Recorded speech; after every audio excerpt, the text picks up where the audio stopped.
할렐루야. 하나님의 크신 사랑이 이 새벽에 우리 가운데 가득한 줄 믿습니다. 오늘 우리는 갈라디아서 1장 15절로 16절의 본문을 통하여 택함과 부르심이라는 제목으로 하나님의 말씀을 함께 나누도록 하겠습니다. 어제 우리는 바울이 하나님의 교회를 박해했던 자신의 부끄러운 과거를 고백한 것을 묵상하였습니다. 오늘 본문은 바울 자신을 부르신 하나님의 은혜에 대한 고백입니다. 바울이 지난 날을 떠올릴 때마다 두 가지 단어가 생각났을 것입니다. 첫째는 회개입니다. 왜 그럴까요? 13절로 14절에서 아주 짤막하게 자신의 과거를 소개했지만 그 내용은 가히 충격적이었습니다. 바울은 사도가 된 이후에도 자신이 했던 지난날의 커다란 실수가 계속 떠올랐을 것입니다. 이럴 때는 일반적인 사람들은 후회를 합니다. 또는 원망을 하기도 하죠. 그러나 신자는요, 자신의 잘못이 떠오를 때마다 회개를 하게 됩니다. 바울은 가슴을 치며 회개했을 것입니다. 그리고 오늘 본문은 앞절과 분위기가 완전히 다릅니다. 바울의 회심이 나오기 때문입니다. 회심이라는 헬라어는요, 에피스트레포입니다. 에피스트레포. 뜻은 방향을 바꾼다라는 것입니다. 방향을 바꾼다. 세상을 사랑하는 마음에서 하나님을 사랑하는 마음으로 방향을 바꾸는 것이 회심입니다. 그리스도를 믿지 않았던 바울이 그리스도를 믿는 믿음으로 방향을 바꾼 것이 회심입니다.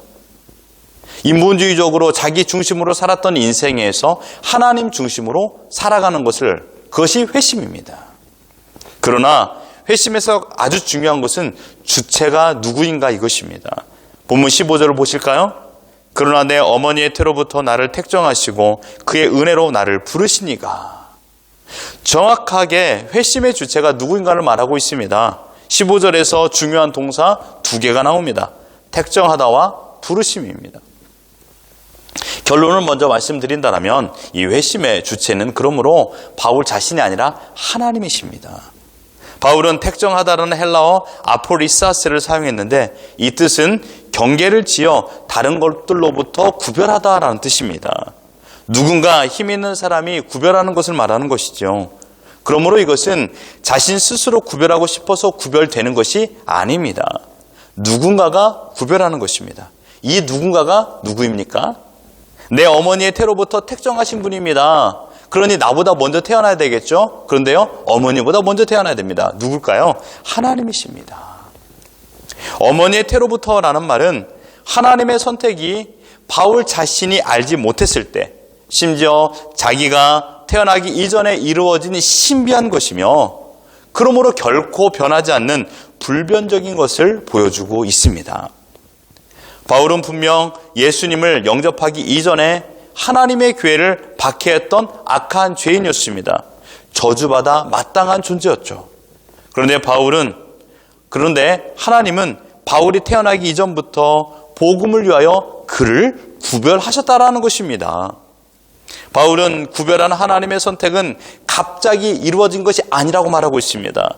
충동적으로 이루어진 것이 아니라고 말하고 있습니다. 그 자리에 누군가가 필요해서 이방인들에게 복음을 증거하기 좋은 존재가 필요한데 그게 누가 좋을까? 그래, 찾다가 바울을 선택한 것이 아니라는 것입니다. 바울이 하나님의 종으로 또한 사도로 선택된 것은 이미 결정된 하나님의 계획입니다. 그것도 어머니의 태로부터라고 표현하고 있듯이 바울이 태어나기도 전에 결정되어진 것입니다. 태어나기 전부터 바울을 구별하기로 결정한 하나님의 계획은 어떻게 이루어졌습니까? 두 번째 동사 부르심으로 이루어졌습니다. 그리스도께서 다메섹 도상에서 나타나셔서 그를 부르신 역사적인 사건 속에서 이루어졌습니다. 부른다라는 일반적인 의미가 무엇입니까? 누군가가 어디에서 나의 이름을 부르는 것입니다. 바울의 이름을 예수 그리스도께서 부르신 것입니다. 그분은 누굽니까? 십자가에 달려 죽으시고 부활하신 분이십니다. 부르심이란 단어가 의미하는 것은 바울이 스스로 예수님을 믿은 것이 아니라 예수님이 바울을 불러주셔서 믿어지도록 회심하도록 이끄신 것입니다. 부르심이라는 단어가 구속사적으로 사용될 때는 하나님이 사람을 불러내시어 구원을 얻게 하신다라는 의미입니다. 이것을 갈라디아서의 서술 방법으로 표현하면 바울이 다른 복음인 율법을 따라 살다가 십자가에 못 박혀 죽은 그 사람, 그러니까 저주받아 죽은 예수를 메시아로 믿고 결국 기독교 신앙으로 회심한다라는 의미를 가지고 있습니다. 이 일은 결코 바울이 인위적인 결정으로 되어진 것이 아니라 하나님의 영원한 계획 속에서 이루어진 결정입니다. 그러므로 하나님의 부르심은 오늘 본문에서 표현하듯이 하나님의 은혜로 말미암은 것이라고 말하고 있는 것입니다. 바울이 택함을 받고 바울이 부르심을 받은 것은 오직 하나님의 은혜입니다. 그래서 바울은 바울 서신 곳곳에서 내게 주신 은혜, 참 멋있는 표현이죠. 내게 주신 은혜라는 것을 곳곳에서 사용하고 있는 것을 보게 됩니다. 갈라디아서 2장 9절에도요. 또 기둥같이 여기는 야고보와 게바와 요한도 내게 주신 은혜를 알므로라고 표현했습니다. 여러분, 하나님의 은혜는 하나님의 부르심이 시작입니다. 하나님의 부르심이 완성입니다. 로마서 8장 30절에 아주 중요한 표현이 나옵니다. 또 미리 정하신 그들을 또한 부르시고. 아주 중요한 표현입니다. 하나님께서 정하셨기 때문에 하나님께서 부르신 것입니다. 지금 집사님들, 여러분들의 이름을 부르시고 하나님의 자녀 삼은 것은 하나님께서 정하셨기 때문에 하나님께서 여러분을 부르신 것입니다. 하나님의 전적인 주권을 위하여 정하신 그들을 하나님께서 부르셨습니다. 그러므로 부르심이 은혜요, 부르심이 구원입니다. 부르심이 은혜라는 것을 알 수 있는 것은 갈라디아 교회 성도들도 이미 경험한 사실입니다. 갈라디아 교회 성도들을 이방인의 위치에 있었을 적에 이때는 하나님과 상관없는 인생을 살았던 시대였습니다. 세상의 헛된 가치관의 노예가 되었습니다. 오직 성공과 만족이라는 두 개의 우상의 지배를 받고 있었습니다. 이들에게 미래는 멸망만 존재하고 있었던 것이죠.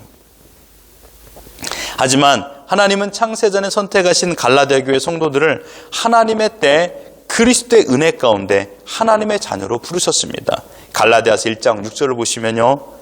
그리스도의 은혜로 너희를 부르신 이를이라고 말하고 있습니다. 갈라디아 교회 성도들을 부르신 것이 오직 그리스도의 은혜라는 것을 말하고 있습니다. 하나님의 부르심은 그러므로 구원을 얻도록 부르시는 놀라운 사랑이라는 것입니다. 또한 바울을 부르신 목적이 무엇입니까? 16절입니다. 그의 아들을 이방에 전하기 위하여라고 했습니다. 하나님께서 바울 자신을 모태에서부터 택정하신 이유가 그 아들이신 예수 그리스도를 이방인에게 전하게 하기 위함입니다. 그런데 여기에서 바울은요, 예수 그리스도라는 표현을 하지 않고 그의 아들이라고 표현하고 있습니다. 그의 아들이라는 말은요, 하나님의 아들이라는 뜻입니다. 바울이 그리스도를 하나님의 아들로 표현한 것은 예수 그리스도의 신성을 강조하기 위함입니다. 놀랍지 않습니까? 바울이 회심 이전에 하나님의 교회, 즉 기독교를 박해한 이유가 무엇입니까? 어제도 말씀을 봤지만 저주를 받아 나무에 달린 예수가 메시아라고 하니 유대교인으로서 바울은 참을 수가 없었습니다. 또한 유대 종교 지도자들이 예수를 박해한 이유가 무엇입니까? 신성 모독이었습니다. 하나님과 예수인 내가 하나다. 내가 하나님께서 보내신 구원자다라고 말하니 어찌 잠잠할 수 있겠습니까? 내가 아브람보다 먼저 낫다라고 말하니 어찌 잠잠할 수 있겠습니까? 그런데 지금 바울은요, 예수 그리스도를 그의 아들로 표현하고 있습니다. 이것이 놀라운 사실입니다.